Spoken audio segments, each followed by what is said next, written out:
Donc, c'est ça, Vincent, je disais avant que l'Internet plante, mais ça, les auditeurs ne le savent pas, c'est la magie du montage, sauf quand tu commences en le disant. J'étais en train de dire qu'on allait être deux aujourd'hui parce que Yann nous a abandonnés pour des motifs qui sont encore nébuleux. En fait, je pense que Yann aussi déménage. Je pense que toi aussi, tu vas déménager dans pas long à cause que tu changes d'emploi, c'est ça? Oui, je change de pays surtout. Oui, c'est ça. Ben oui, ben oui. Tu vas, euh, tu vas chez l'oncle Sam, comme disent Ouais, un petit peu, pas mal, beaucoup même. pas mal beaucoup. Ouais, donc c'est ça. L'avantage en étant trois comme ça, c'est qu'on peut, si quelqu'un ne peut pas faire le podcast quand même, puis aujourd'hui, on va essayer peut-être de faire ça plus court vu qu'on est deux pour éviter qu'il y ait peut-être des longueurs. Mais en tout cas, ça reste aux auditeurs, même si l'autre fois, on a fait quoi deux. Le dernier qui est sorti sur YouTube, il durait presque 2 heures, puis il a été, je pense, que c'est un des plus écoutés à venir jusqu'à présent. Donc, Ouais, je pense que c'est parce que c'est celui sur lequel on parle de cancel culture et tout ça, là. ouais. Ça Ouais. attire un petit peu plus l'attention, ce sujet-là. Ouais, c'est ça. Il y a plusieurs sujets là, qui traitent de. Quand c'est un peu plus social, entre guillemets, là, les gens ont un intérêt peut-être plus naturel avec ça. Puis en même temps, c'est sûr que c'est politisé aussi, puis c'est assez clivant, là. Donc, ça donne. Il y en a qui s'en intéressent plus que d'autres. Mais moi, ce qui m'intéressait, c'est le sujet que tu proposais pour aujourd'hui. Peut-être tu peux juste rappeler le contexte pour les gens qui ne le connaissent pas trop. Là, en fait, est-ce que c'était une méta-étude, ça, qui a été faite sur en fait, je te laisse l'expliquer, ça va être plus clair que si j'essaie de le reformuler, là. Oui, ben en fait, la raison que je t'ai pitché, le pitch que je t'ai fait, c'est que ça arrive fréquemment que tu as des intellectuels, on va mettre les Ouais. air quotes ici, qui disent, regarde, j'ai trouvé les fondations psychologiques du capitalisme et ça montre le capitalisme, c'est un état d'esprit ou quelque chose qui rentre dans cette espèce de catégorie-là. Puis tu as souvent des variantes là-dessus. Tu as les variétés de capitalisme, tu as Ouais. la pensée capitaliste. Tu avais des gens qui avaient fait des études qui montraient que c'était associé avec certaines caractéristiques comportementales que les gens ont, par exemple, une incapacité à apprécier la générosité ou des choses comme ça. Puis tu avais aussi une variante de ça, comme quoi que ben, les gens de gauche sont plus intelligents que les gens de droite. Ouais, Tu avais exact. toutes ces affaires-là qui sortent. Il y a toujours de temps en temps une affaire comme ça qui sort. Puis, comme chercheur, je suis vraiment sceptique de ça parce que la plupart des études de cet acabit sont dans le domaine de la psychologie. Et la Mhm. psychologie, c'est un des domaines qui a vraiment des taux de réplication. C'est-à-dire que quand tu décides de refaire Mhm. les articles qui sont faits, tu as environ 40 à 65 des résultats qui réussissent à être répliqués. Puis quand je Ouais. dis répliquer, ça veut dire que si le papier dit qu'il y a un effet positif, lui Mhm. aussi trouve un effet significatif qui est positif. Ça veut dire que, quand tu y penses, ça veut dire qu'entre 35 et 60 des études en psychologie ne sont même pas capables de prouver que les résultats vont dans la même direction. Mhm. C'est assez déprimant à dire. Fait que j'ai toujours pris la psycho avec un peu une certaine dose de, de, de scepticisme, un grand grain de sel à cause de cette difficulté de réplication qui vient. Puis ça, en passant, quand je dis que ça fait juste renverser que ça renverse souvent la direction des résultats, il faut aussi considérer que la plupart du temps, quand les résultats sont confirmés dans la direction, la taille des effets aussi sont généralement plus petites. Alors que quand tu regardes Ouais. des domaines comme médecine, biologie, économie, les taux de réplication, même si ce n'est pas du 100%, c'est nettement au-delà de cette proportion-là. Donc, au-delà, excuse-moi, de cette Ouais, proportion ouais, de ouais. 40 à 65 de répliqués. En fait, en économie, on parle de 75-80. Puis souvent, les erreurs, ce n'est pas des erreurs de fabrication, c'est euh, le test ne survit pas, genre, à l'addition d'une année de plus de données. Il n'y avait juste pas assez d'observations, de telle sorte que quand tu as augmenté la taille de l'échantillon, tu as réussi à éliminer l'effet. Et souvent, en fait, ce qui se passe, c'est qu'il y a des études qui sont éliminées à toute fin pratique, ce qui est tout à fait normal. En fait, Mhm. tu devrais accepter qu'il y a un certain pourcentage d'études qui vont faire des erreurs par définition. Mettons 20-30 c'est à peu près normal Mhm. parce que l'erreur étant humaine, mais le processus de réitération scientifique élimine ces choses-là.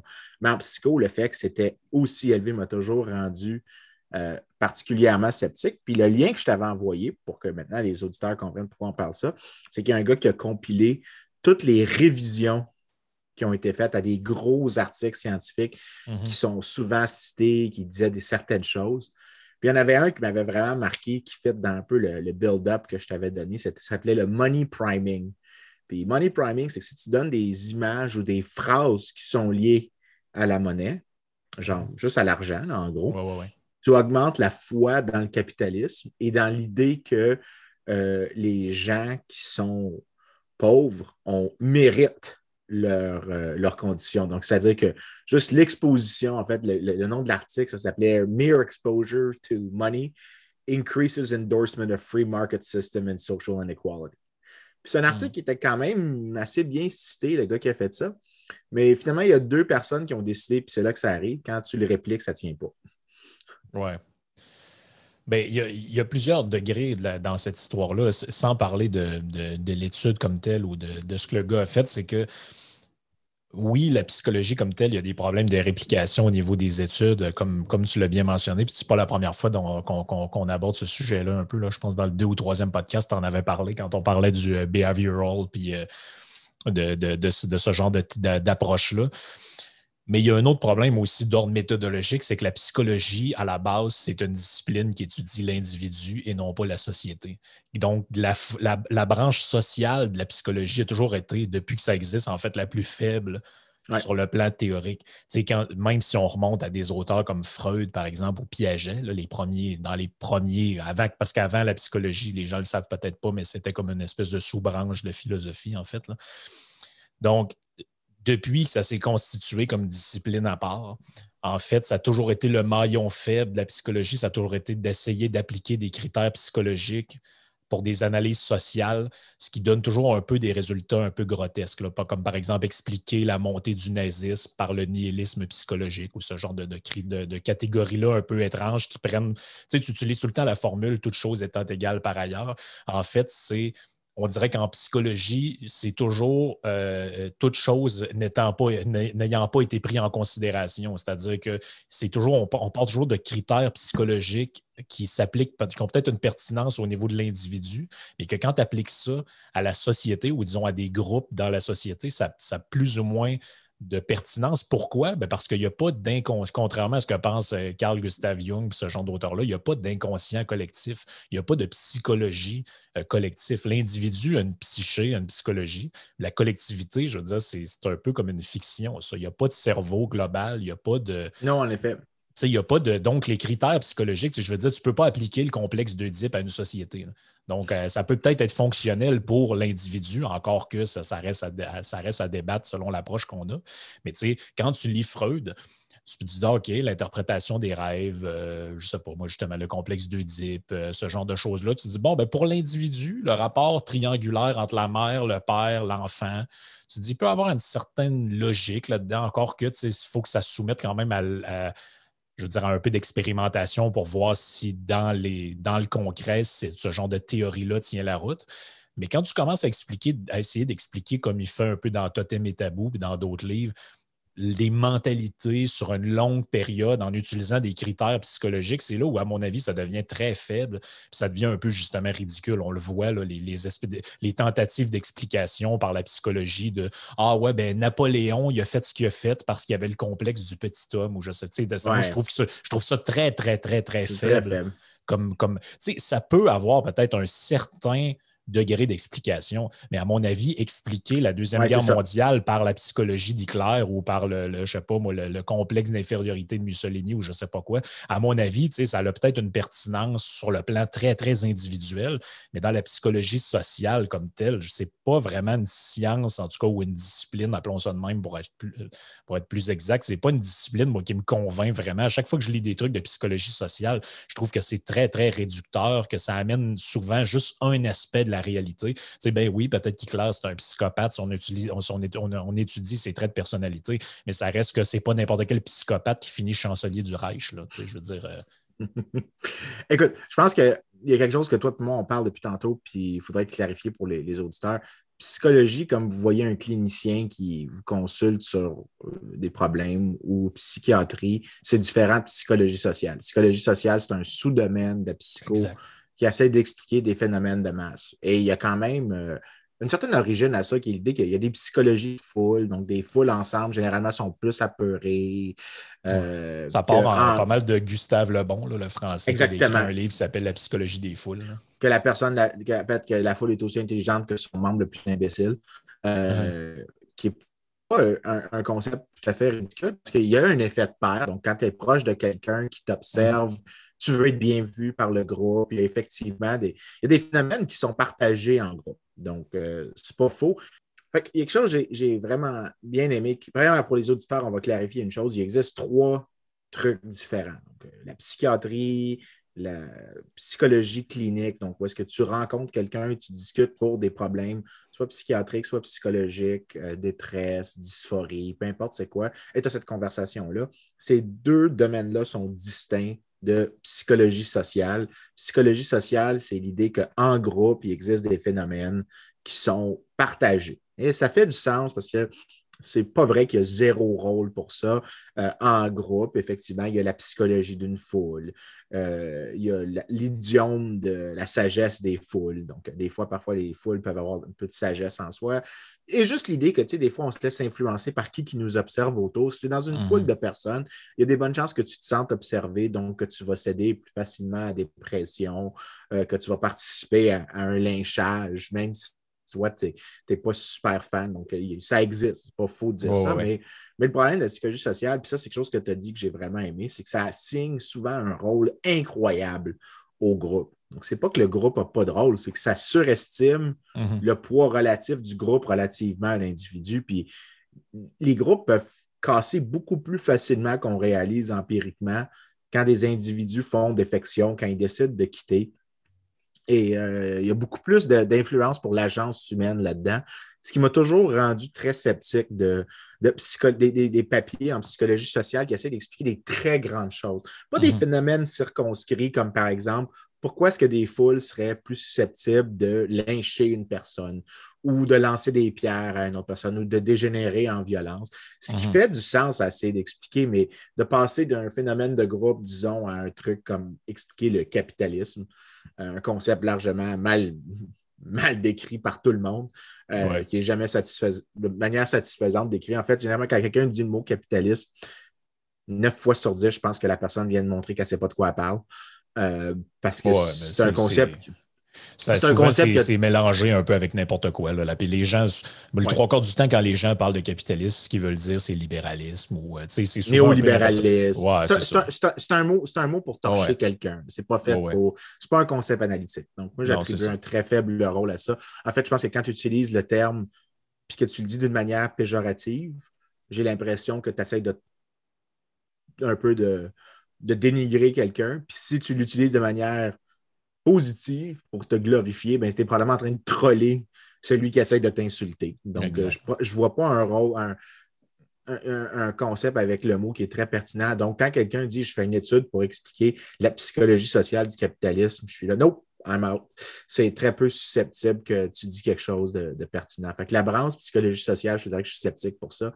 Mais il y a une autre raison, c'est qu'il y a énormément d'idéologie dans ce domaine-là. Il y a beaucoup de Mhm. militantisme. Puis Énormément. ça arrive fréquemment qu'il y a des chercheurs qui se font coincer les doigts dans des histoires où, pour des raisons qui étaient propres à leur idéologie, ont trafiqué des données.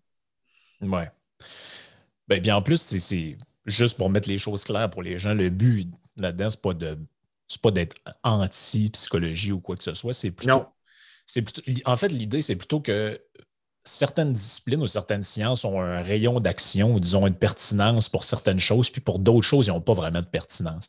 En fait, moi, on pourrait faire la même critique qu'à ceux qui utilisent la biologie pour essayer d'expliquer les trucs de société tout le temps. Là. Tu sais, des trucs style Henri Laborie, ce genre de choses. Là. Tu sais, expliquer les comportements des êtres humains parce que deux abeilles, quand on les étudie, se comportent comme ça. Moi, j'ai toujours été très sceptique de ouais. ça. D'abord, il y a quand même eu plusieurs dizaines de milliers d'années d'évolution où l'homme, en fait, a créé la culture aussi. Là. Il y a quand même des trucs culturels, il y a quand même des trucs qui sont de l'ordre de la convention sociale.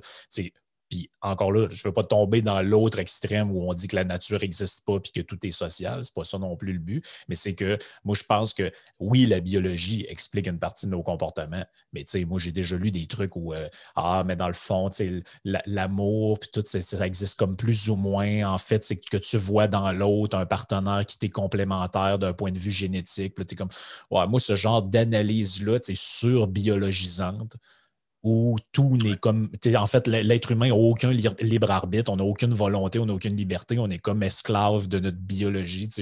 J'accorde autant de crédibilité à ça qu'aux gens qui psychologisent tout, en fait, puis qui, au final, reviennent un peu avec le même fondement. C'est pas un hasard que je compare les deux. C'est qu'en fait, ces deux approches-là nient la liberté humaine. En fait, ils vont toujours partir du présupposé. Dans un cas, tu es esclave de ta biologie. Dans l'autre cas, tu es un peu esclave de tes parents, puis de ton enfance ou de la société dans laquelle tu vis. Donc, dans le fond, c'est un peu pas de ta faute ou c'est un peu pas vraiment volontaire que tu crois ou tu penses telle affaire. C'est parce que il y a comme des codes sociaux qui t'ont été imposés de manière un peu subliminale. C'est un peu ce à quoi tu faisais référence tout à l'heure. Puis quand on confronte ces énoncés-là, ces thèses-là à l'expérimentation, bien, il y a plus ou moins de réplicabilité, puis il y a plus ou moins à mon avis, il y a plus ou moins de pertinence là-dedans. Puis, tu sais, je pense que peut-être la psychologie sociale ou l'analyse peut être pertinente dans l'analyse de secte ou dans l'analyse d'une secte ou comme quelque chose ou d'un phénomène social très particulier. Mais quand on arrive à dire mais là, dans la société occidentale, c'est déjà en partant, on ne sait même pas c'est quoi la société. Est-ce que ça existe, ça, la société occidentale? Tu sais, c'est tellement des concepts larges, englobants, qui veulent plus ou moins dire grand-chose que moi, je décroche un peu, là. Ouais, ben écoute, j'aime comment tu le dis parce que ça approche vraiment un peu de. Quand tu dis rayon d'action, par exemple, donc chaque science a son rayon d'action, ça te montre un peu que des fois, si tu veux couvrir une certaine distance, ben, le rayon d'action d'une seule science n'est pas suffisant. Je pense généralement que l'économie est probablement celle qui a le rayon d'action le plus large de toutes les sciences sociales parce que ça fait juste instrumentaliser les choix des gens. Donc, on utilise leurs contraintes, on est relativement flexible. Mais on a de la place pour utiliser, par exemple, donc d'instrumentaliser la psychologie, la biologie, plusieurs éléments ensemble pour arriver à comprendre le choix des individus. Mais même là, tu remarqueras qu'on multiplie des rayons d'action ensemble pour aller plus loin. Psychologie sociale, généralement, ce qui m'énerve un peu, c'est qu'ils décident que leur rayon d'action englobe tous les autres. Et ça, c'est vraiment quelque chose qui est une tendance très, très forte. Et généralement, quand tu dis que tu as cette espèce de capacité explicative qui est tellement forte que tu es capable de presque tout expliquer, ben, tu n'expliques rien. Puis c'est pour ça qu'il y a une crise de réplicabilité. Donc, tu sais, par exemple, celle que je mentionnais, il y en a une autre qui vaut la peine d'être mentionnée. Celle, par exemple, juste d'être exposée à des signes qui a de l'argent dessus. Il y a 2 études qui ont essayé de répliquer ce que cette personne-là a fait. D'ailleurs, il faut souligner que le gars qui avait fait cette première étude-là, ses observations, il y avait à peu près entre 30 et 170 personnes dans l'échantillon, ce qui, pour ceux qui font de la statistique, un échantillon de 30, c'est comme la taille minimale que tu peux avoir pour faire quoi que ce soit, genre, de dessin. Puis généralement, quand tu dépasses 1000 observations, ben, tes erreurs, à moins dépendre de la distribution de tes erreurs d'estimation, là, tu devrais avoir quelque chose de plus ou moins stable. Mais de faire une aussi grande conclusion à partir d'un aussi petit échantillon, c'est super débattable. Fait que tu as un gars qui a fait des réplications. Donc, il y en a un qui a augmenté un peu la taille de l'échantillon. Puis il trouve en faisant justement des études préenregistrées. Donc, il avait dit c'est quoi qu'il faisait avant de le faire. Comme ça, il enregistrait parce que le préenregistrement des études, c'est une chose super importante parce que tu te commets à publier peu importe le résultat. Puis ça, c'est quelque chose qui est hautement scientifique.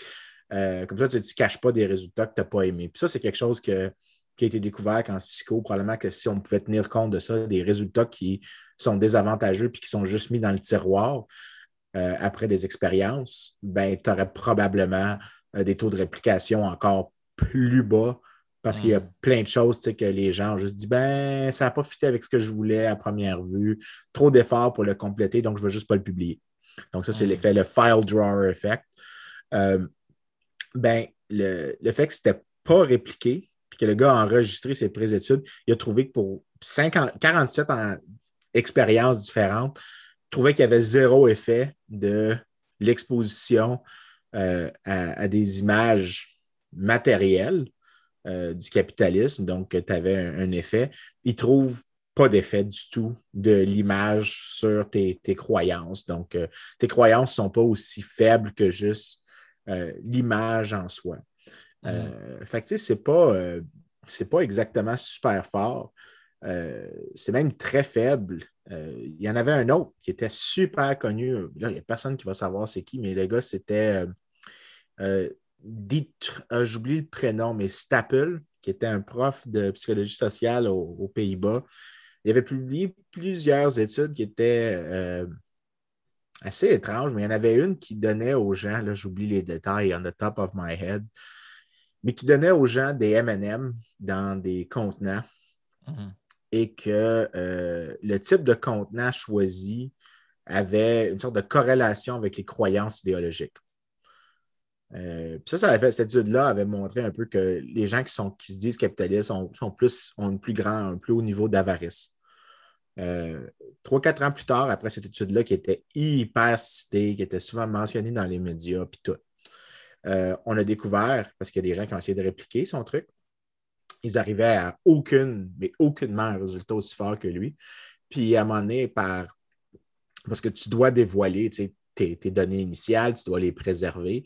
Il y a eu de la pression, ben, il a été obligé d'admettre qu'il avait inventé des données. Ouais. En fait, qu'il s'était assis chez lui, puis qu'il avait lui-même fait les choix, puis il avait dit que ben, qu'est-ce qui ressemble le plus à ce que lui s'attendait. Donc, il a perdu sa job, d'ailleurs, à l'université Tilburg aux Pays-Bas. Tu en as eu des cas comme ça. Puis lui, c'est pas le seul, mais lui, son étude était largement citée. Euh, Puis c'est fait rincer, là. Mais son étude a été super citée dans les médias. En fait, ça m'arrive fréquemment d'avoir des gens qui se rappellent d'avoir entendu ça quelque part et donc qui me le répètent. Puis je dis non, mais cette étude-là a été complètement démolie, là. En fait, le gars, il a trafiqué les données. C'est même pas une question d'interprétation, là. C'était made up, totalement made up. Donc, tu arrives puis tu peux pas vraiment embarquer, embarquer à bord. Mais je pense que là, il y a quelque chose qui est un peu frustrant parce que ces études-là, souvent, tu as toujours quelqu'un. Parce que si c'était juste ça serait juste un problème scientifique et tu aurais le processus d'élimination par recherche qui se produirait. Donc, ça disparaîtrait un petit peu ou son poids serait minimisé, ce qui se produit un peu dans les facultés de sciences sociales. Psychologie sociale, généralement, c'est un département qui a beaucoup de difficultés dans les dernières années à cause de cette crise de réplicabilité. Euh, mais le problème, c'est que quand une information de même est sortie dans les médias, c'est rare que la correction reçoit un poids aussi important que le truc initial. Et c'en est vraiment frustrant, là. C'en est excessivement frustrant et j'en viens un peu à l'image que ce que les gens ont souvent comme image de la société de marché ou de ce qu'eux appellent, avec dénigrement, le capitalisme, c'est vraiment quelque chose qui reflète les préférences idéologiques de ceux qui aiment faire la critique de ce système-là, même si ça représente en rien quelque chose de scientifiquement valide. Oui, exactement. C'est quand même un peu paradoxal en plus que, peut-être les gens qui nous écoutent ne le savent pas, que la psychologie soit autant utilisée aujourd'hui par les gens plus à gauche ou même très à gauche pour faire la critique ou tenter de faire la critique du système capitaliste ou disons du free market world, là, parce que pendant très longtemps, en fait, tout ce qu'il y avait de mouvement de gauche, de tendance, je dirais, marxiste ou anarchiste, niait l'existence et la pertinence de la psychologie. Pourquoi? Je ne ferai pas un long cours d'histoire marxiste, c'est que dans la théorie de Marx, ce que vous pensez est le reflet de votre classe sociale. Donc, si vous êtes un bourgeois, vous pensez comme un bourgeois. Si vous êtes un prolétaire, vous pensez comme un prolétaire. Puis là, il y a celui qui écrivait avec, ce qui s'appelait Engels, lui, il l'avait formulé autrement. Il disait l'infrastructure économique produit la superstructure idéologique. C'est une formule compliquée qui veut juste dire que quand vous êtes pauvre, vous pensez comme un pauvre. Quand vous êtes riche, vous pensez comme un riche. Grosso modo, c'est ça. Donc, dans cet ordre-là. Puis là, quand la psychanalyse a commencé, la psychologie a commencé, toute cette théorie-là a été critiquée beaucoup, beaucoup par la gauche et l'extrême gauche, comme théorie bourgeoise, comme il y avait même des auteurs comme Henri Vallon, puis l'autre, je pense que c'était René Zazot qui s'appelait. Eux autres, ils disaient que, dans le fond, quand tu es, mettons, propriétaire d'une grande entreprise, puis que tu vas chez ton psychanalyste ou ton psychologue, il te fait oublier que dans la vie réelle, en fait, c'est toi le problème et c'est toi le prédateur parce que tu t'abuses tes employés et il te ramène au statut de victime en t'expliquant qu'en fait, ce que tu fais, c'est pas de ta faute, c'est pas à cause de comment tes parents t'ont traité quand tu étais enfant. Donc, en fait, c'est une machine à produire de la déculpabilisation pour les gens qui abusent des pauvres, etc. En tout cas, tu vois un peu où ça allait, ce genre de théorie-là. Et c'est dans les années 60-70 quand est arrivé ce qu'on appelle le freudo-marxisme. Donc, c'est-à-dire les gens qui étaient dans l'anticapitalisme, la critique du capitalisme, ont fait la jonction entre la psychologie analytique, la psychanalyse beaucoup, puis plus tard, c'est devenu la psychologie sociale et le marxisme. Et que c'est là que quand tu lis des auteurs, mettons, comme aujourd'hui, sont devenus là, tous des apôtres de la décroissance, ce genre de choses-là. Mais quand tu lis un auteur comme Serge Latouche, il écrit un livre dans les années 70 qui s'appelle Épistémologie et économie. C'est drôle. C'est drôle quand tu lis ça aujourd'hui parce que il y a toutes sortes de raisonnement où, mettons, on utilise la psychanalyse pour expliquer que l'argent est comme un symbole des excréments. Puis là, tu as toutes sortes de trucs là, de psychologie très tordus. Mais là, ça c'est comme caché. Là. Mais c'est les origines de la psychologie. C'est les origines concrètes de la psychologie sociale. Oui, c'est ça. Je voulais faire la distinction là, pour pas qu'on jette tout ensemble. En fait, je connais beaucoup de psychologues qui sont très sceptiques de psychologie sociale. Il y en a aussi, par exemple, des gens qui font de la psychologie sociale qui sont beaucoup plus modestes à l'égard de ce que leur domaine peut faire.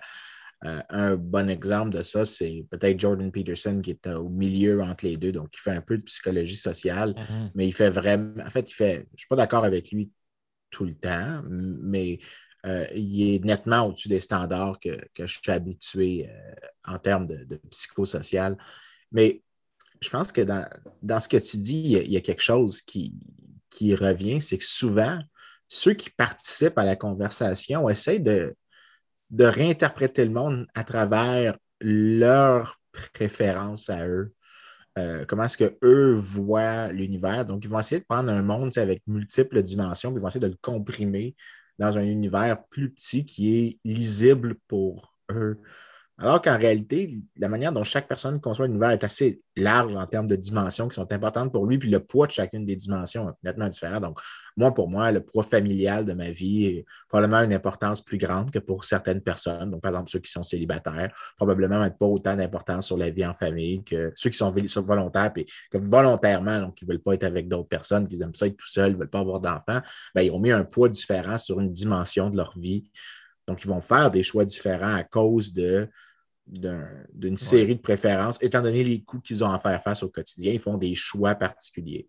Mais là, si on disait, bon, on va essayer de résumer tout le monde à un univers genre gauche-droite, ben là, c'est sûr que tu vas arriver avec des résultats qui ne font pas de sens. Peut-être seulement quand tu prends un échantillon, puis par vertu d'échantillonnage, tu réussis à avoir un drôle de résultat parce que, ben, une fois de temps en temps, un échantillon va produire un résultat étrange. C'est comme une loi statistique. Donc, tu pourrais juste trouver par accident des choses, des trucs weird.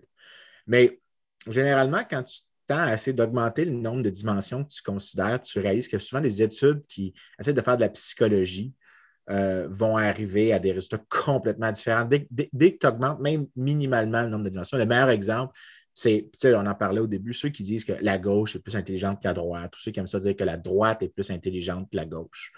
Puis il y a plein d'études qui montrent en fait que quand tu résumes à gauche-droite, il y a l'air d'avoir un quotient intellectuel un petit peu plus élevé chez les gens de gauche. Mais il y a un article dans Intelligence, qui est un journal peer-reviewed qui travaille là-dessus, qui a pris un grand échantillon de gens du Danemark et des États-Unis, donc pour essayer d'éviter des drôles de façades culturelles. Ouais. On a regardé qu'est-ce qui arrive si on ajoute une dimension, ou est-ce que tu as des dimensions des politiques économiques et tu as la dimension des politiques sociales. Tu trouves que dès que tu ajoutes une dimension, tu essaies de de créer la personne pas sur une ligne gauche-droite, mais sur une ligne dans un espace à 2 dimensions, donc vers le haut, vers le bas, vers la gauche, vers la droite, ben, tu arrives que l'intelligence ne prédit absolument pas le vote. Donc, si tu es plus intelligent, ça ne prédit pas si tu votes à gauche ou à droite. Par contre, une des prédictions que le gars trouvait, c'était que les gens, plus tu as des visions, plus tu as une tendance à des visions vers plus autoritaires. Donc, sur un axe où est-ce que tu te dis, ben, tu peux être plus autoritaire en manière économique et plus autoritaire en manière sociale, ben, c'est dans ce groupe-là que tu retrouves peut-être un écart type plus important relativement à l'intelligence moyenne. Alors que dans les groupes, où est-ce que tu as moins de vision autoritaire de l'économie, mais aussi de la vie sociale, tu avais des écarts types au-dessus de la moyenne. Mais ça, encore une fois, je trouve que c'est super limitant parce que c'est juste deux dimensions, puis les gens ne pensent pas en 2 dimensions, les gens pensent dans une multitude de dimensions en même temps. Bon, c'est difficile à le formuler pour eux nécessairement, mais c'est pas vrai que tu considères uniquement 2 choses chaque fois que tu fais un choix, tu considères une multitude d'alternatives. Bien, juste ajouter une autre dimension a comme renversé complètement un des résultats qui est souvent mentionné. En fait, quand tu regardes dans les études, généralement, dès que tu ajoutes cette deuxième dimension-là, c'est pas mal confirmé. Donc, ça, c'est un des résultats qui est super souvent répliqué. C'est que les gens qui ont des visions non autoritaires sont beaucoup plus en haut de la moyenne. Maintenant, est-ce que c'est parce que tu tiens des visions en plus, regarde, tu as remarqué que j'ajoute une autre dimension, là, j'ajoute la dimension dans quelle direction les choses vont. Est-ce que c'est parce que tu es autoritaire que tu deviens plus con? Parce que c'est possible que ça soit ça, que tu sois moins intelligent parce que tu as des vues autoritaires, ou est-ce que c'est parce que tu as des vues autoritaires que tu es plus. En fait, c'est parce que tu es plus intelligent que tu as des vues autoritaires. Ça peut aller dans les 2 directions. C'est possible que, pas que l'intelligence est non malléable, il y a un certain degré de malléabilité qui se produit. Donc, c'est possible que des fois, si tu tiens une certaine opinion et que tu ne t'exposes pas à d'autres choses différentes, mais que tu vas tenir cette opinion-là, puis que tu vas peut-être t'abrutir à travers le processus. Donc, je n'ai même rien dit, encore une fois, sur la direction de la causation. J'ai juste fait un commentaire sur la corrélation, puis quand tu fais la corrélation, ben, le résultat, juste en ajoutant une autre dimension, ben, finalement, ça ne tient plus pantoute, la manière dont les gens le disaient. Oui, puis tu sais, le fait qu'un individu s'accommode d'un gouvernement ou, disons, d'une vision du monde autoritaire est très aussi variable à son degré d'adhésion à cette vision autoritaire-là. Et pour le dire concrètement, si le gouvernement autoritaire qui t'est imposé, il va à l'encontre à 100% ou, disons, en grande majorité à tes vues personnelles sur la politique, la religion, etc., tu vas avoir tendance à t'y opposer plus naturellement que si je te dis « Ah ouais, ben, ça va être un peu autoritaire, mais tu sais, ça va être toutes tes idées qui vont être mises là. Ah ouais. » Tu peux peut-être plus facilement t'y accommoder. C'est ça aussi l'histoire. Ça dépend comment tu vois ça dépend comment tu vois le problème. Ben, en effet, puis je te dirais que j'ai toujours, à cause de trucs comme ça, là, j'ai toujours été hyper sceptique des espèces d'explications qui essayent de partir du groupe pour ensuite expliquer quelque chose à propos des individus, parce que tu remarqueras, genre, dans ceux sur l'intelligence, puis je me souviens, à un moment donné, il y avait un texte dans la presse qui disait quelque chose comme ça. Je pense que dans le temps que c'était Vincent Marissal qui devrait dire beaucoup de choses. Là. Ben, en fait, sur le biais de la personne, pas parce que c'est une mauvaise personne, je pense que la personne avait des biais qui lui étaient propres, puis c'est normal, mais est partie de la prémisse de le groupe en soi, donc les individus, pas les individus, donc le groupe. Puis ça te montre que tu as une espèce de distorsion qui part de la collectivité. Donc, qu'est-ce que je veux voir? Donc, je vois ce que je veux trouver à toute fin pratique. Alors que même si en réalité, quand tu vas sur le terrain, ben, il n'y a pas vraiment ces espèces de patterns-là. L'idéologie, puis l'intelligence, les symboles, puis l'idéologie, c'est généralement une relation super faible, mais vraiment faible. Donc, je suis hyper sceptique de ces résultats-là. Puis quand vous avez des gens qui vous disent que le capitalisme est mauvais à cause de le groupe, ça crée des mauvaises valeurs ou des choses comme ça, c'est généralement des arguments super faibles. Parce que ça, c'est pas en train de répondre sur, par exemple, est-ce que, parce que je vais donner une critique, puis encore une fois, je mets les air quotes autour de capitalisme parce que Ouais. je trouve le concept assez vague, puis ça montre encore une fois, selon moi, que si tu utilises ça, si tu entends quelqu'un dire ça, ça devrait partir une alarme comme quoi que la personne est juste en train de dire qu'est-ce qu'elle n'aime pas. Ouais, Ce exact. qui est pas un statement positif à propos du monde, c'est pas un statement de fait, c'est un statement de I don't like this. OK, Ben, content pour toi. en fait, pour moi, quelqu'un qui utilise ce mot-là, c'est comme quelqu'un qui dit ah, l'homme blanc. C'est quoi ça, l'homme blanc? Là? C'est un tchèque, c'est-tu un blanc? Ouais, mais Je c'est sais ça. pas. Là, Je veux dire, les groupes, c'est beaucoup plus malléable que ce qu'on pense. Mais une critique, mettons, que j'accepterais du capitalisme, encore une fois, quote, là, ça serait genre que tu dis, ben, dans un système capitaliste, parce que les gens n'ont pas nécessairement les mêmes avantages à la naissance, ben, il va y avoir des inégalités, puis ces inégalités-là peuvent créer un manque de confiance entre individus. Donc, les gens ne se comprennent pas aussi facilement. Donc, il y a une plus grande propension à la violence. Donc, il y avait un économiste qui s'appelle, par exemple, Sam Bowles, qui, dans un super bon petit livre de The Political Economy of Inequality and Redistribution, qui est un super livre d'un économiste assez à gauche, il dit, ben, un des gros problèmes des sociétés hautement inégalitaires, c'est que les gens, comme ils sont associés avec beaucoup moins de confiance interpersonnelle, mais ces sociétés-là doivent dépenser davantage pour produire de la sécurité. Donc, un peu pour neutraliser le risque de la violence, il faut que tu dépenses plus de ressources dans de la sécurité que si tu avais une société plus égalitaire. Mais là, tu remarqueras que ce qui se passe, c'est que tu m'as proposé un mécanisme qui part des actions des individus qui dit si tu augmentes le niveau de perception de la distance entre les gens, mais il y a plus de chances qu'il y ait des accrochages entre les individus. Donc, il faut que tu dépenses davantage pour limiter le problème de ces accrochages-là. Mais si tu dépenses davantage là-dessus, ce n'est pas en train de produire des nouvelles machines, ce n'est pas en train de produire du nouveau capital humain. Donc, tu as moins de croissance économique. Là, tu vois, tu viens de me présenter une sorte de critique du capitalisme, dans ce cas-là, encore une fois, quote unquote, capitalisme, qui fait plus de sens, qui a un mécanisme basé dans le choix des individus et qui ensuite se transfère vers la collectivité. Pas de la collectivité vers les individus, de l'individu, ce que lui perçoit, versus la communauté. Là, ça fait plus de sens. Là, c'est plus pertinent comme explication. Là, tu peux avoir aussi d'autres personnes qui critiquent genre, le libre marché en disant que les marchés ne peuvent pas produire certains biens qui sont importants, donc des biens publics, ou de gérer les externalités, donc la pollution, par exemple. Là, tu vois, ça, c'est une critique qui fait plus de sens. Si tu dis après ça, quand tu rentres dans le normatif, si tu dis, ben, il y a un certain respect pour les pauvres qu'il faudrait qu'on ait, là, tu vois, là, c'est une critique normative qui est plus riche, mais là, dans ce cas-ci, c'est un débat philosophique peut utiliser des statements scientifiques, mais que là, il y a un jugement de valeur qui est en jeu.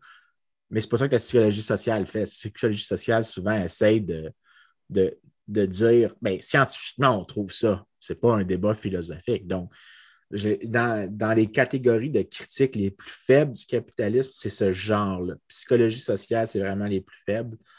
Alors que celle qui rentrerait dans critique philosophique et critique positive avec des mécanismes économiques sur les capacités des marchés. Là, ça, c'est des critiques que je juge qui ont un sérieux et qui nécessitent qu'on s'assoie sérieusement.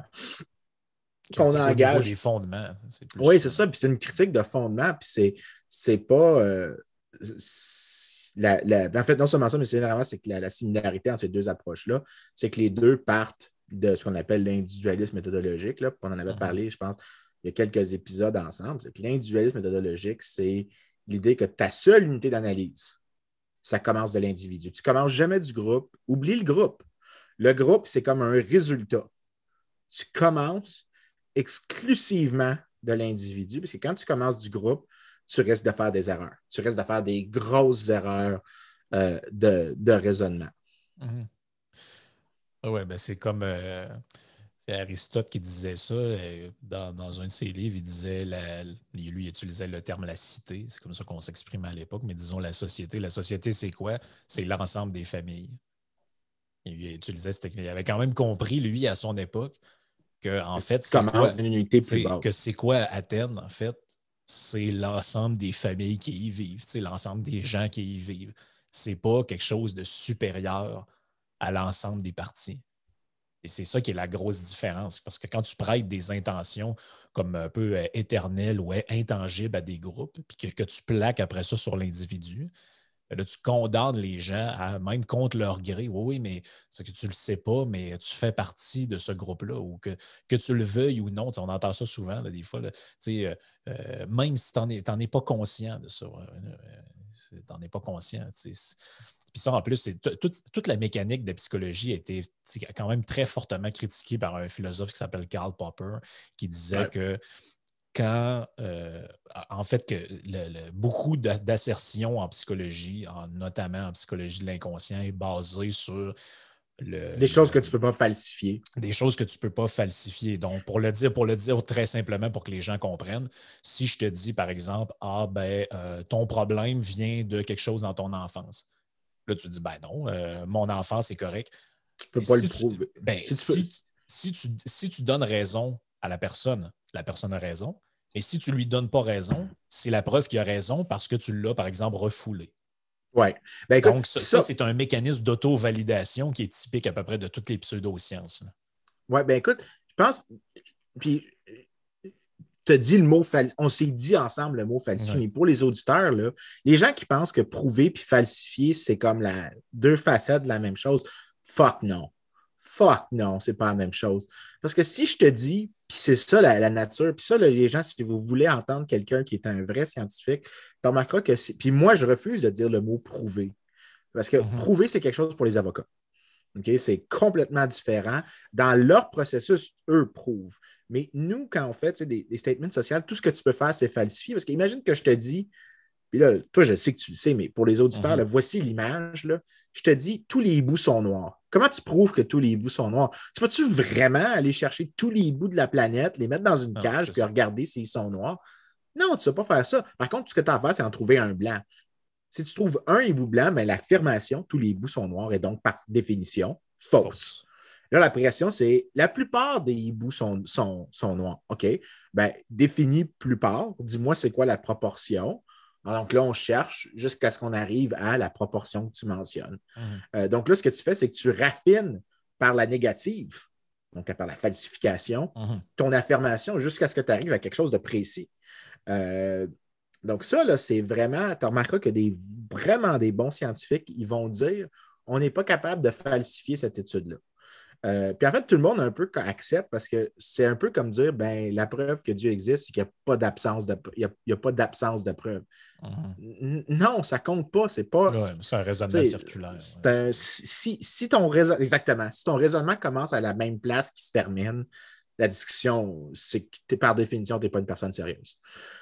De toute façon, les concepts de vrai et de faux, de vérité et de fausseté, normalement, ce n'est pas quelque chose qui est très, très opérant dans une démarche scientifique, là, dans le sens qu'on est plus dans l'ordre du jusqu'à preuve du contraire, ceci est probable, là, disons. Oui, parce que non seulement vérité, c'est plus un concept, je dirais, d'ordre philosophique. Oui, mais tu sais, juste encore un truc pour les auditeurs. Tu sais, quand toi et moi, on parle de réplication depuis tantôt, là, la réplication, c'est comme la forme la plus primitive de science. C'est pas, tu sais, quand tu fais une réplication, tu es en train de dire voici ce que l'autre a dit. En faisant exactement ce qu'il dit, j'essaie de voir si je suis capable de faire la même chose que lui. Je ne suis pas en train d'interpréter ses résultats. Je ne suis pas en train de dire s'il y a certaines de ses présomptions qui font du sens, si ses hypothèses sont bonnes ou s'il a mal identifié quelque chose, s'il est en train de confondre corrélation et causation. J'ai comme fait l'activité la plus basique de l'activité scientifique. C'est comme si tu disais l'activité la plus basique de savoir nager, c'est d'aller dans la piscine. Hey, c'est pas un haut benchmark. Donc, de dire que ce domaine-là, tu sais, quand tu décides d'utiliser de cette boîte à outils-là une sorte de critique du capitalisme en disant ah, regarde, il y a des gens qui critiquent, puis c'est scientifique. Tu dis, écoute, même le test de base, le plus de base, bon, que c'est pas réplicable, ben, ça devrait te dire à quel point ta critique est sérieuse. Donc, sérieusement, j'aimerais ça que si ça pouvait, cette catégorie d'arguments-là pouvait disparaître, je serais vraiment content parce que c'est ceux qui me prennent le plus de temps. Parce qu'un, ils poignent plus l'imaginaire, ils réussissent bien dans les médias, mais c'est ceux aussi qui sont généralement les plus faibles si ça pouvait disparaître ou au moins se limiter au rayon d'action qui est comme celui qui fonctionne, ben ça serait beaucoup mieux parce qu'on aura au moins des conversations plus intelligentes sur encore une fois, quote unquote, le capitalisme. Encore une fois, je pense que c'est juste un terme qui est fait pour insulter les gens que tu n'aimes pas. Là.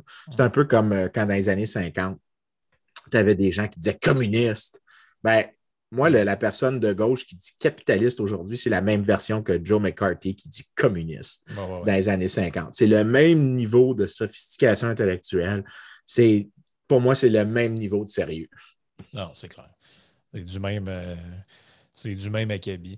Mais tu sais, pour revenir un peu à ce qu'on disait sur justement le rayon d'application, en fait, ce que font beaucoup de gens en psychologie, d'appliquer des critères individuels à une analyse sociale, en fait, l'inverse ne serait pas mieux non plus. Là. Dans le sens que, je veux dire, si vous allez voir un sociologue pour vous faire parler de votre dépression, c'est pas mieux non plus. Là. En fait, chaque discipline a un cercle de pertinence ou disons un rayon d'action, comme on a dit, qui devient pertinent. Donc, ou même chose, aller voir, je ne sais pas moi, si quelqu'un a un problème dans son entreprise puis il a besoin de quelqu'un pour des relations de travail, c'est un anthropologue ne t'aidera pas. Là, je veux dire, non, en effet. à un moment donné, il y a une pertinence pour peut-être chaque discipline avec divers degrés. Puis, c'est pas une question là-dedans de jugement de valeur, c'est une question de. Il y a parce que des fois, quand tu fais des. Là, je vais employer un mot compliqué, mais qui est en fait très simple, là, qui s'appelle l'épistémologie. Là. En fait, c'est quand en philosophie, tu fais de la philosophie des sciences, là, que tu étudies comment les sciences fonctionnent, tu arrives un peu toujours à la même conclusion que les sciences, entre guillemets, dites naturelles, ou les sciences pures, appelez-les comme vous voulez, ont ont une plus grande réplicabilité, évidemment, que la majorité des sciences humaines. Puis ça, c'est pas poser un jugement de valeur négatif sur les sciences humaines, puis glorifier les sciences de la nature. C'est qu'en fait, c'est l'objet d'étude, ou disons la méthode qui fait en sorte que tu arrives à ça. La science la plus réplicable au monde, c'est les mathématiques. Quand tu prends le théorème de Pythagore, tu as bien beau essayer 150 millions de fois, tu vas toujours arriver au même résultat. Yep. Si tu prends les éléments d'Euclide, tu as bien beau virer ça de bord comme tu veux, c'est toujours un peu la même chose. Là.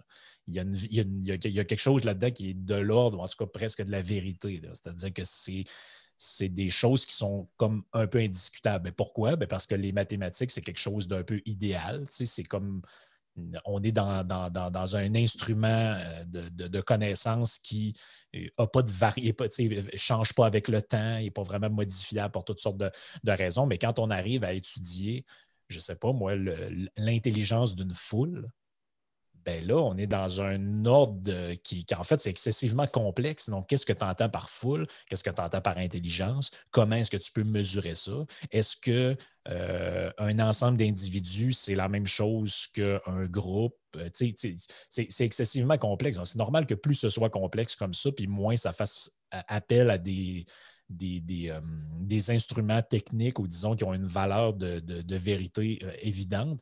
Donc, c'est normal que tu arrives à des résultats qui sont plus ou moins, qui sont plus de l'ordre du probable que de la vérité. C'est normal. Ce n'est pas un jugement de valeur qu'on fait là, c'est une constatation. Ça paraît évident. Moi, je vais te faire un jugement de valeur à partir des observations que je fais en sciences sociales. Là. Parce que comme en sciences sociales, tu tâtonnes un peu plus, que tu as besoin tu marches dans le noir, puis tu as beaucoup plus d'incertitude qu'autre chose. Tu es un peu forcé d'être modeste. Puis je vois pas comment tu peux être un social scientist, quelqu'un qui est dans les sciences sociales, sans être modeste. En fait, tu ne devrais même pas être idéaliste dans un tel monde. Tu dois être une sorte de, soit un cynique, ce qui est mon cas un peu à moi. Je suis un cynique heureux, là. Ouais. Cheerful cynic, là, comme je dis à mes collègues. Donc, tu as soit ça, ou soit tu es quelqu'un qui reconnaît tellement les limitations que tu es content avec des petites choses qui améliorent à la marge. Donc, tu n'as pas nécessairement. Tu as comme une idée de la direction dans laquelle tu veux aller, mais tu n'es pas sûr de c'est quoi la destination, si tu peux te rendre à la destination parfaite. Quand tu rencontres quelqu'un qui fait des sciences sociales et qui a cette espèce de radicalisme-là, tant à droite qu'à gauche, là, tu ne devrais pas le prendre au sérieux. Parce que cette personne-là est en train de te dire que ce qui l'intéresse, ce n'est pas tant la question qu'il a décidé de choisir, mais la réponse qu'il produit. Si la réponse est plus... Parce que généralement, c'est ça qui se passe, c'est que si tu es en sciences sociales puis tu es super, super rigide, puis tu n'es pas capable de dire quelque chose comme j'en ai des collègues free market qui font ça, qui vont dire ben non, les marchés sont super. Moi, j'arrive souvent pour dire non, les marchés font souvent une job de cul. Mais ça ne veut pas dire que l'alternative est meilleure. Ça ne veut pas dire que l'alternative, par contre, est toujours impossible, parce que si je dis qu'il n'est pas meilleur, ben, ça ne veut pas dire qu'il n'y a pas d'alternative. Est-ce que je crois, par exemple, que l'anarchie peut fonctionner un peu mieux que ce qu'on croit? Ouais, mais non, en même temps. Euh, donc, je m'estime comme quelqu'un de super ambivalent sur des grosses réponses dures. Généralement, ce que je sais, c'est sur les marges super petites où est-ce que je suis plus confortable, comme si tu augmentes le salaire minimum, est-ce que ça va augmenter massivement est-ce que ça va augmenter l'emploi? Très probablement pas. Ouais. Mais, tu sais, je veux dire, ça, si tu me dis que le salaire minimum va, tu sais, je sais pas, j'ai pas un bon exemple à partir de ça, mais l'idée, c'est que je peux rester confiant sur une petite marge. Si sur des petites marges, il y a des gens qui sont non seulement hyper confiants sur les petites marges, mais aussi les grandes marges, donc, ça va changer la société au complet, ça va tout améliorer. Ben, tu as quelqu'un qui est vraiment, qui est plus en amour avec son objectif idéologique qu'avec son, qu'avec l'objectif réel d'essayer d'avancer une compréhension du choix humain. Puis c'est ceux-là que tu devrais prendre avec un super grain de sel. Puis genre, pour donner des images, ça serait genre, à gauche, ce serait selon moi, les gens de l'IRIS, qui sont toujours dans une espèce de vision du monde où est-ce qu'il y a un idéal, il faut détruire ce qu'il y a maintenant, il faut le remplacer par une alternative.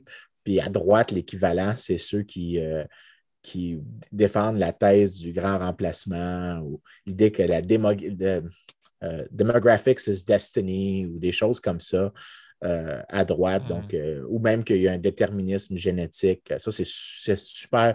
On sous-estime à quel point c'est populaire à droite, là, le déterminisme génétique. Ça, c'est des groupes que tu devrais absolument pas prendre au sérieux, juste parce que la réponse est pour eux plus importante que la question. Puis ça, là, c'est commun dans les critiques que tu vas voir.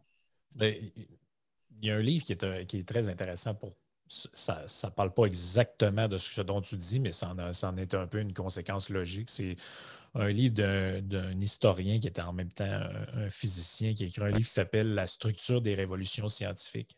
Ce monsieur s'appelait Thomas Kuhn. Et dans ce livre-là, il explique que quand tu étudies l'origine d'à peu près toutes les sciences, tu te rends compte qu'il y a toujours une phase où les sciences sont ce qu'ils appellent pré-paradigmatiques. Donc, qu'est-ce que ça veut dire pré-paradigmatique? Ça veut dire qu'il y a des écoles.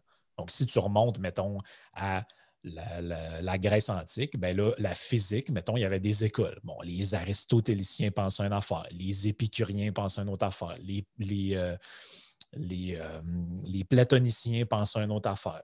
Puis, on ne s'entend pas sur qu'est-ce que c'est que la matière, qu'est-ce que c'est que les atomes, est-ce que on peut aller dans l'infiniment petit ou est-ce qu'on ne peut pas y aller? Et à un moment donné, ben, il arrive la phase paradigmatique où le scientifique, pour exercer comme scientifique, ne peut pas toujours remettre en question l'ensemble des connaissances qui sont acquises. Donc, pour donner un exemple très concret, si tu fais de la physique en 1950, tu ne peux pas arriver en disant « Moi, je suis physicien, mais E égale MC2, là, ça n'existe pas. » Tu es obligé d'admettre certaines connaissances qui font que la discipline comme telle, la science comme telle, avance dans une certaine direction.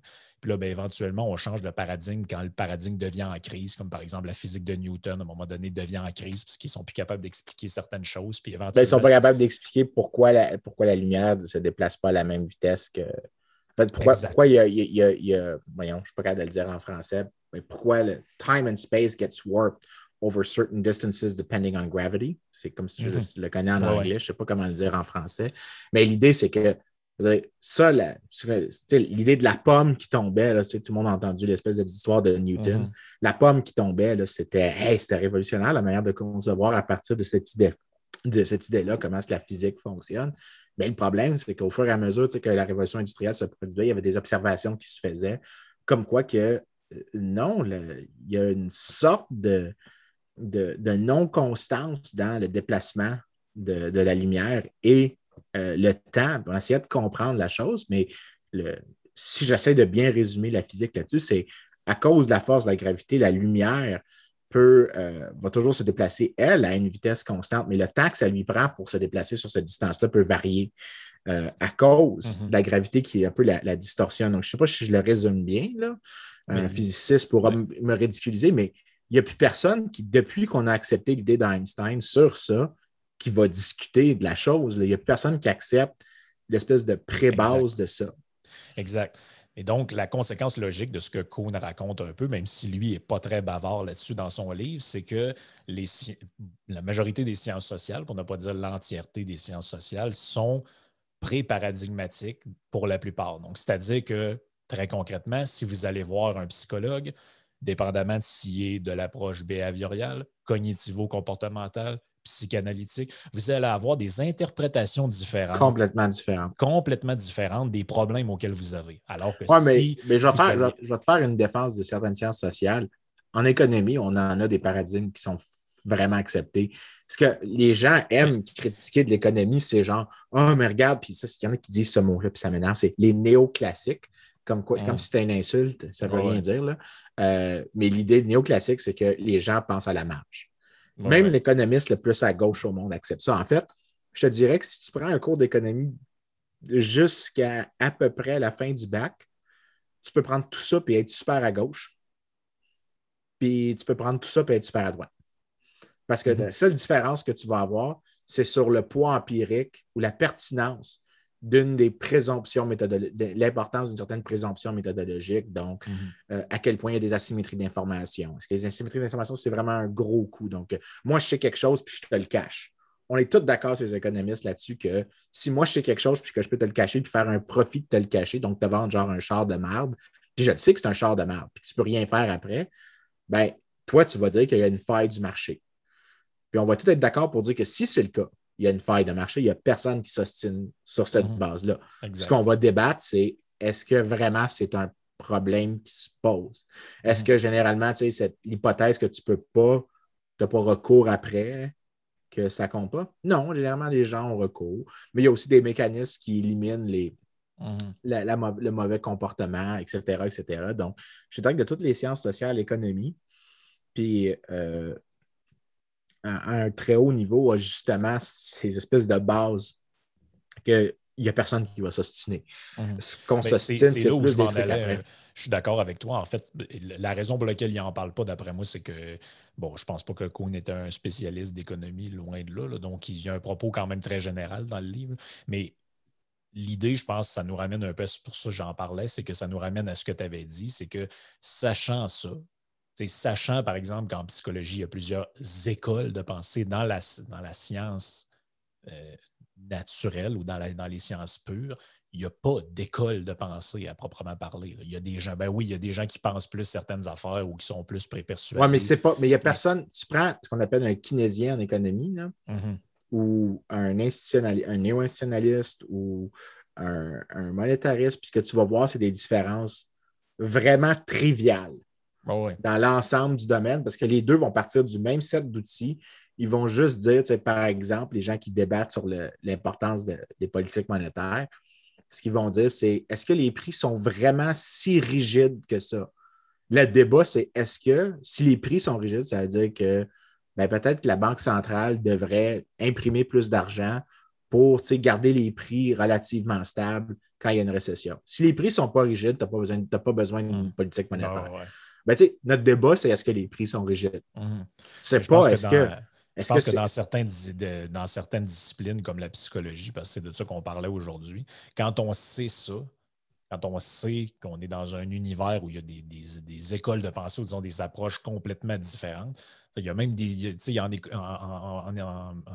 en psychologie, il y en a qui pensent que l'inconscient existe, il y en a d'autres qui pensent que ça n'existe pas. Donc, je veux dire, à un moment donné, on est quand même dans des différences méthodologiques assez fondamentales. Mais sachant ça, ça devrait nous amener à, comme tu disais, à une certaine humilité. Et ça ne veut pas dire Ouais. que ce que la personne en psychologie sociale raconte sur un phénomène social quelconque est complètement non pertinent. C'est pas ça que ça veut dire. Ça veut dire qu'il faut qu'on soit conscient qu'on parle peut-être de, je ne sais pas, moi, 10% de la réalité, ou on parle peut-être d'une certaine fraction de l'univers des possibles puis qui Ouais. devrait peut-être être mis en complémentarité avec d'autres types de savoirs. Ouais, ça serait vraiment la meilleure manière de dire. Mais je pense que ça nous ramène à pourquoi les gens critiquent ces affaires-là. Ben, pourquoi est-ce que les gens utilisent ça pour critiquer genre le marché ou whatever? Puis je suis sûr que si on regardait comme il faut, je suis sûr qu'on trouverait des études de gens de droite qui disent que les socialistes ont une maladie mentale ou quelque chose comme ça, puis que ça serait probablement pas vrai. Là. En fait, pour ceux qui ont un peu une histoire du Québec, tu avais une espèce de vieille phrase de Duplessis, c'est le socialisme, c'est une maladie de l'âme. Non, ça n'a aucun rapport.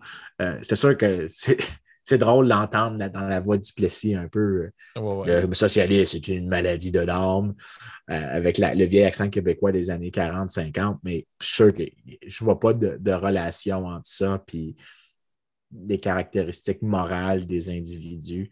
Oui, ben c'est comme un peu les nazis qui refusaient qu'en Allemagne, il y ait des cliniques de psychanalystes parce qu'ils disaient que c'était une science juive. C'est un peu ce genre d'argument-là dont tu parles. Là, que dans le fond, il y aurait je sais pas moi, il y aurait une idéologie ou une approche qui est invalidée pour des raisons génétiques ou je sais pas quoi, d'ordre Ouais. racial ou quoi que ce Ça soit. ce qui serait scientifiquement ridicule. Là. Il n'y a pas de. Ben non, mais je veux dire, si le vaudou, c'est pas une technique médicale reconnue, c'est pas parce que c'était des Haïtiens qui le pratiquaient, c'est qu'il n'y a aucun fondement scientifique là-dedans. Là. Exactement. C'est super bien dit. D'ailleurs, là, peut-être que je vais faire un changement de sujet, mais il y avait un de mes collègues qui m'avait montré ça, puis j'avais trouvé que c'était peut-être la meilleure manière de résumer. C'était toutes les espèces de croyances comme l'astrologie ou les bâtons qui disent s'il y a de l'eau, Les sourciers. des choses comme ça. Mais il avait écrit, c'est If it was true. Okay? Donc, la première colonne, c'est si c'était vrai, qu'est-ce que l'industrie privée ferait? Right? Puis après ça, c'est la deuxième colonne, c'est est-ce que l'industrie le fait? Et là, tu avais, par exemple, l'astrologie. Ben, les marchés financiers utiliseraient ça pour faire des prédictions. Est-ce que les entreprises privées le font? Non. Donc, ça veut dire qu'il n'y a pas de profit à faire. Parce que si ça marcherait, crois-moi, ils sauteraient dessus. Si, par exemple, les espèces de sorciers pour l'eau, est-ce que ça fonctionnerait? Ben, tu pourrais peut-être utiliser ça pour faire de l'exploration minière ou de l'exploration pétrolière. Est-ce que les compagnies font ça? Non. Donc, généralement, en fait, ça, l'idée, c'est que j'avais l'air de faire du coq à l'âne, mais peut-être ça me ramène un peu. Le but, c'est de me ramener vers la question d'un peu de c'est quoi les sciences. Puis je pense qu'on pourrait conclure après cette petite discussion-là. Je pense que le marché des sciences est super important. Parce que les gens pensent que c'est comme que les chercheurs restent dans une bulle. Puis que dans la bulle, on produit des connaissances absolues, des connaissances pures, que après ça, la société se sert. Bullshit. Bullshit. Généralement, ce qui se passe, c'est qu'on est dans notre bulle, mais c'est la société qui réussit à percer un peu au travers et qui nous indique c'est vers quoi on a des problèmes à régler.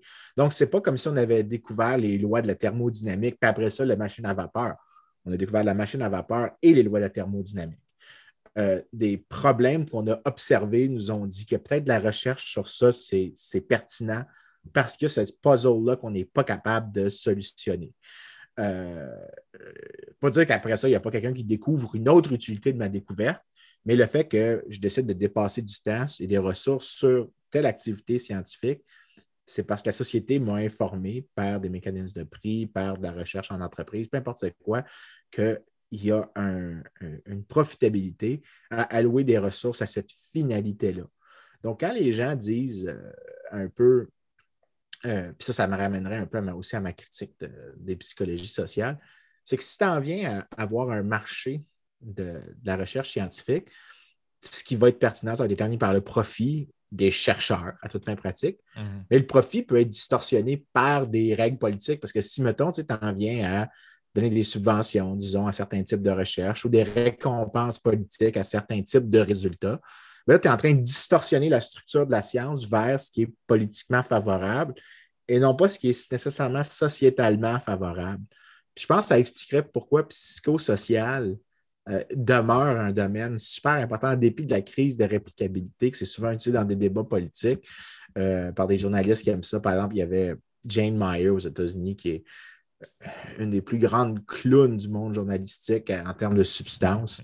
Ah non, mais vraiment, là, c'est la substance. À un moment donné, je me souviens d'un documentaire où elle passait et elle disait il n'y a pas de mouvement de grassroots qui veut éliminer le ministère de l'Environnement. Ça n'existe pas. En réalité, ce qui se passe, c'est que c'est des gros groupes corporatifs qui aiment ça abuser la petite personne euh, en lui faisant croire des choses. Je suis comme, wow. Puis là, c'était une étude de psycho, genre une étude de psychosocial. Mais la seule manière que ça garde ce poids-là dans les débats publics, c'est parce qu'on politicise comme 80% de notre existence, que, en fait, dernièrement, le seul répit qu'on a de la politique, c'est dans 60 minutes de hockey qu'on a à la télé, où est-ce que pendant les finales, ben, on a 60 minutes sans politique. C'est comme une sorte de petit monde tranquille, où est-ce que là, nos relations sont vraiment des relations non politisées. Mais si tu en venais à dépolitiser l'existence, probablement une plus grande portion de nos existences, probablement qu'on mettrait moins de poids sur les résultats de ce domaine-là. Probablement qu'il y aurait moins de chercheurs qui s'impliqueraient dans ce domaine-là. Soit parce que maintenant, ça ne vaut plus la peine de faire un gotcha, parce qu'on s'en fout un peu du résultat. C'est-à-dire que ce n'est pas important de dire ah, regarde, j'ai pwned the left, j'ai pwned the right, c'est fini, c'est plus du tout important. Ou bien tout simplement qu'il y a juste pas assez d'argent à faire là-dedans, à faire cet effort-là. Oui. Comme complément un peu de cette discussion-là pour un prochain podcast, ça serait intéressant de voir s'il y a des études qui sont disponibles sur, parce que c'est un peu une intuition que j'ai comme ça, là, mais je ne sais pas s'il y a un fondement pratique à ça. Tu as fait allusion à certaines pseudo-sciences ou disons certaines croyances un peu irrationnelles. Je ne sais pas s'il y a je ne sais pas si ça a déjà été mesuré dans des études scientifiques, ça, si dans les sociétés où il y avait, disons, un abandon progressif ou, disons, assez marqué d'une religion très dominante, comme par exemple le protestantisme ou le catholicisme, si on voyait foisonner ce genre de croyances-là. Moi, en fait, j'ai eu, depuis très longtemps, j'ai en moi cette idée-là que en fait, tu peux, pour reprendre une formulation qu'on utilise souvent au Québec, tu peux sortir les gens de l'Église, mais tu ne peux pas sortir l'Église d'eux. Des gens. J'ai l'impression qu'il y a eu une espèce de transfert de foi vers Mathieu Bock-Côté appelle ça les nouvelles religions urbaines, c'est-à-dire, je ne sais pas, le véganisme et toutes sortes de choses comme ça. J'ai l'impression qu'il y a des gens qui ont une espèce de besoin d'ordre métaphysique ou, disons, d'ordre de croyance. Puis, je ne sais pas, j'ai un feeling que dans les sociétés, entre guillemets, laïques et athées dans lesquelles on vit de plus en plus, il y a une espèce de retour du spirituel, mais par la porte d'en arrière, là, de manière plus détournée. Là.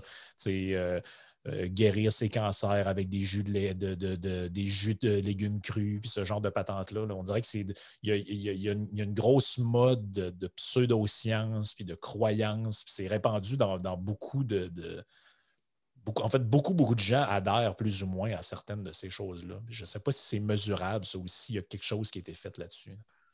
Je te dirais que mon instinct, c'est de te répondre oui puis non. Non, dans le sens que je suis pas mal convaincu que les gens ont toujours eu. Tu peux croire une multitude de choses en même temps. Donc, je peux très bien imaginer quelqu'un qui croit au pouvoir restauratif des cristaux en même temps qui est membre de l'Église catholique.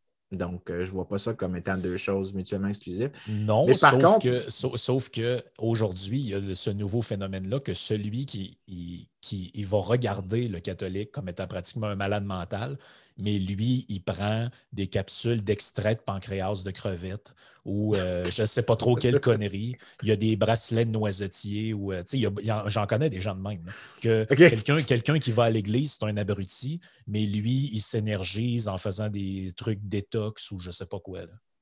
Ouais, je ne suis pas convaincu même ça que c'est mutuellement exclusif, que je peux imaginer des gens qui étaient hyper croyants, mais qui s'imaginaient que leur voisin, qui est catholique, parce qu'eux étaient protestants, que lui était con parce qu'il croyait à cette version-là de l'arrivée du Christ. Donc, non, lui, c'était un câble.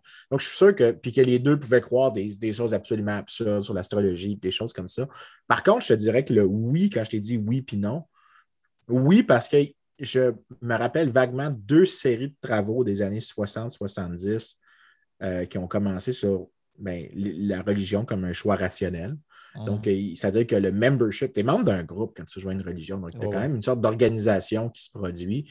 Il faut que tu produises quelque chose. Donc, il y a comme un article super connu par Lawrence Yanaconi qui s'appelle Why are strict churches so strong? Donc, tu demandes aux croyants de faire des activités très coûteuses pour eux personnellement. Alors, pourquoi est-ce qu'ils le font? Pourquoi est-ce que tu joindrais un groupe? Bien, parce que tu essaies d'éliminer des gens qui ne vont pas participer à la vie de groupe.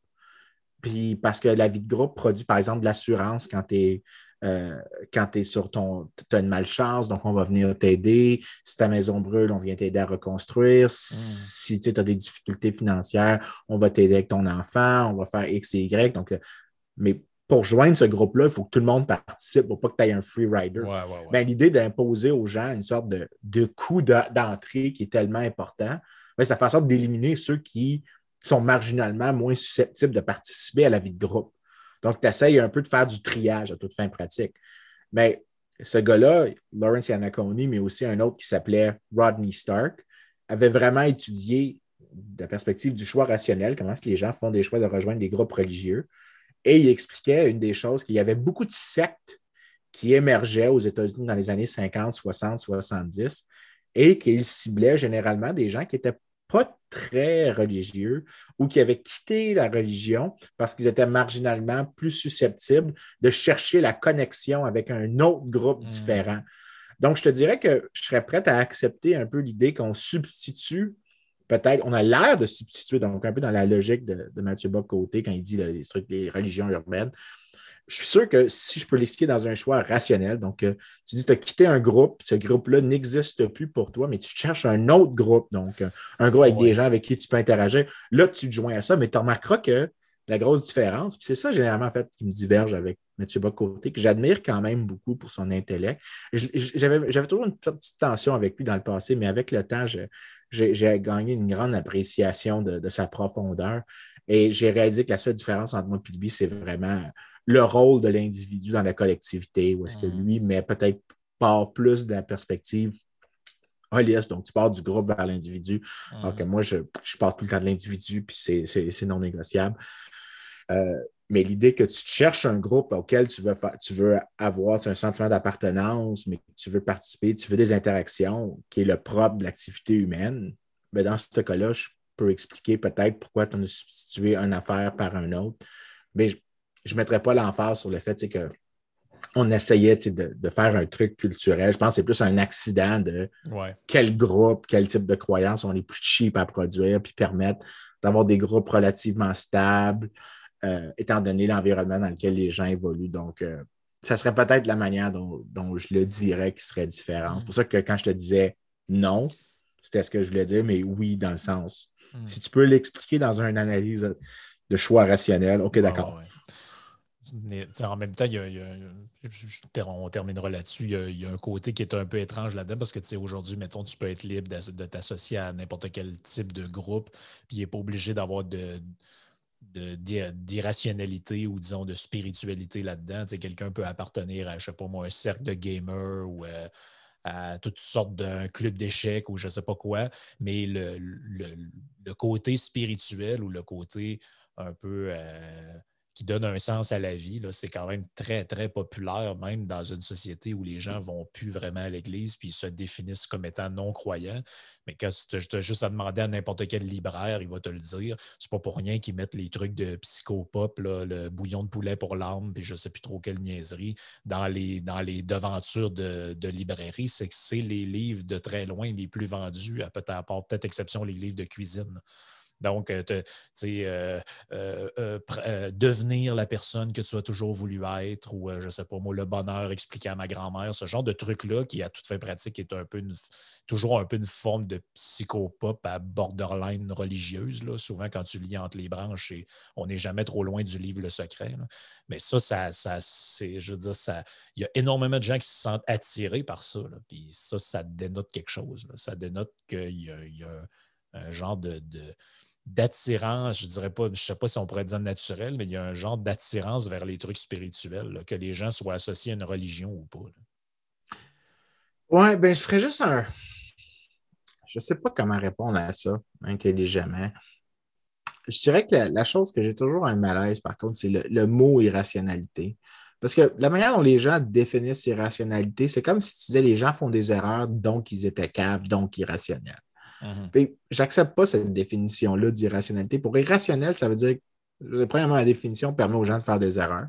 Non, c'est-à-dire que dans le moment présent, étant donné le coût de l'information, ça ne valait pas la peine. C'était peut-être trop coûteux de considérer l'information, puis c'est en faisant l'erreur que tu apprends.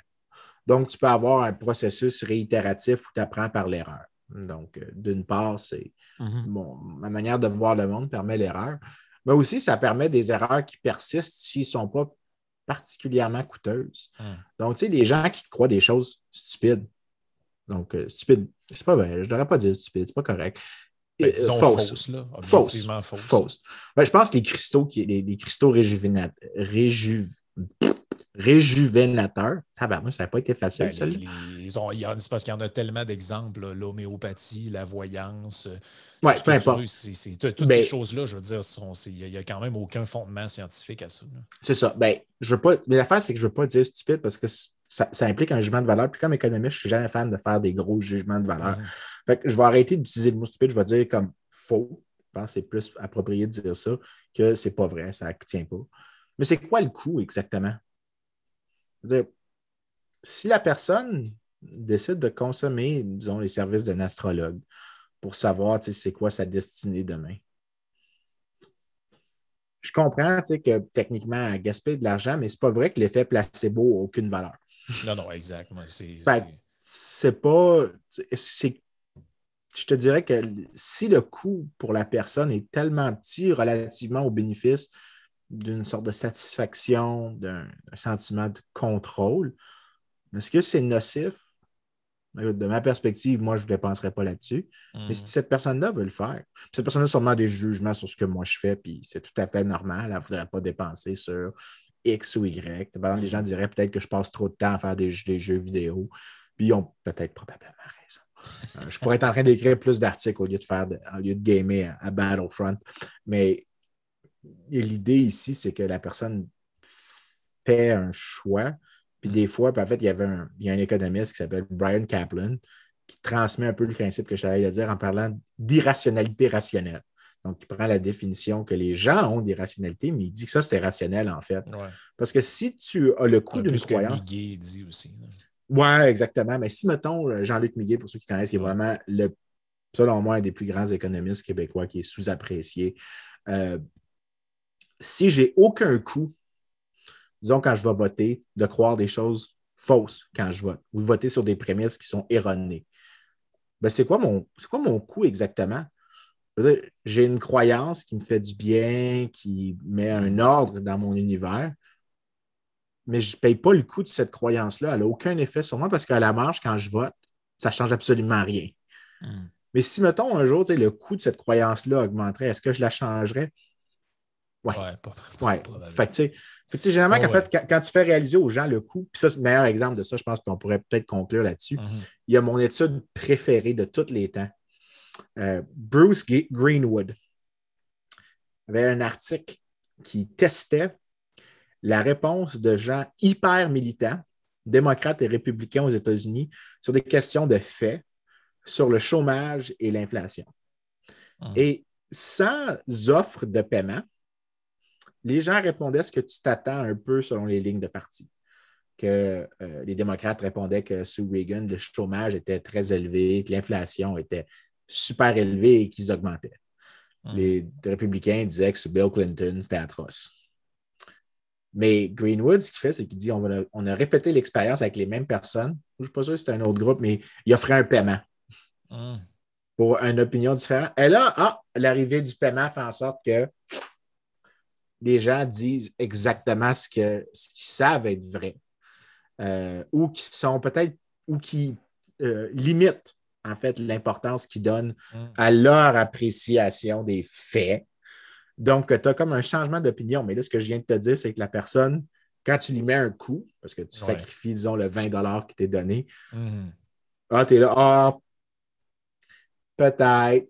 Donc, je change, tu sais, mon irrationalité était tout à fait rationnelle parce que ce que j'étais Mhm. en train de choisir, c'était que le bénéfice de dire ce qui est vrai, était faible relativement au sentiment d'appartenance au groupe.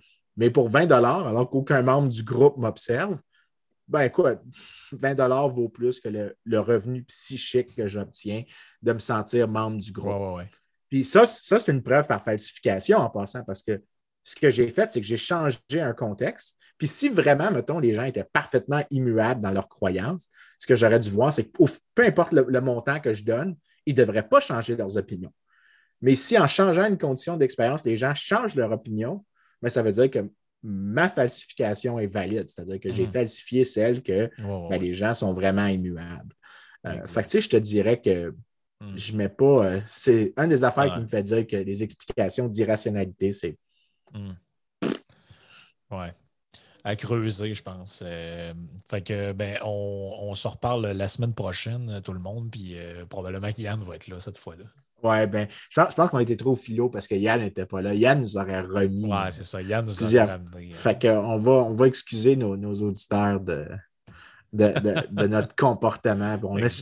Mais sinon, si les gens ont plus aimé, si vous avez vraiment aimé, faites plus de likes comme ça. Yann va nous laisser faire ce que vous aimez. Ben oui, c'est ça. Yann va nous laisser déraper. Fait que c'est parfait de même. Ciao. Ciao.